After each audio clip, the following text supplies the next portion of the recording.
Hello, আবার একটা নতুন দেশের উদ্দেশ্যে এবার রওনা হলাম। আর এবারে গন্তব্যস্থান ভিয়েতনাম।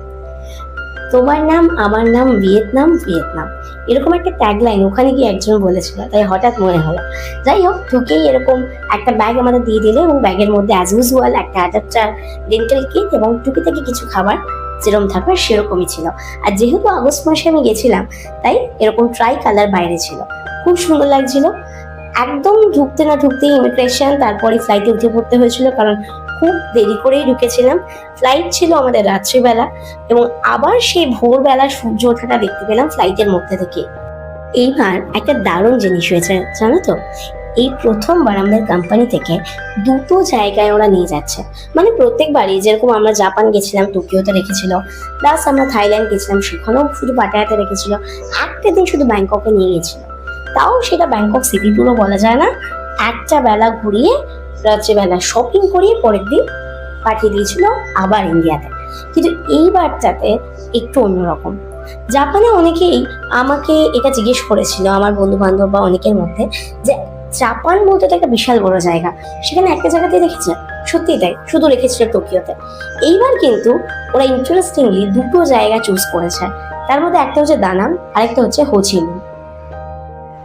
দানাংয়ে নেমেই ওখান থেকে বেরিয়েই দেখলাম ইভেন্টুয়াল লোক দাঁড়িয়ে রয়েছে এবং আমাদেরকে সঙ্গে সঙ্গে বললো তাড়াতাড়ি করে আমাদের বাসে উঠে পড়তে, দেরি না করে হোটেল পৌঁছতে, কারণ সকালে ব্রেকফাস্ট হয়নি, তারপর একটা ফ্রেশন আপ হওয়া হয়নি, বিকজ যেহেতু ফ্লাইটে ছিল। ফ্লাইট থেকে নেমেই তার জন্য আগে তাড়াতাড়ি করে বাসে উঠে পৌঁছে গেলাম হোটেল।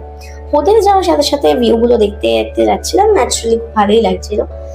ভিয়েতনাম সম্পর্কে কম বেশি অনেকেই জানে, ভিয়েতনাম কিন্তু মার্কসবাদীদের জন্য বেশ পপুলার।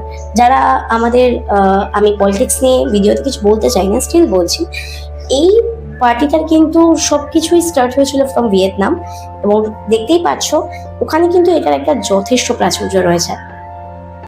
ভিয়েতনাম ইনিশিয়ালি যদি আমি দেখতে পাই, ভিয়েতনাম কিন্তু ট্যুরিস্ট এবং ট্রাভেলার্সদের উপর মেইন জোরটা দেয়।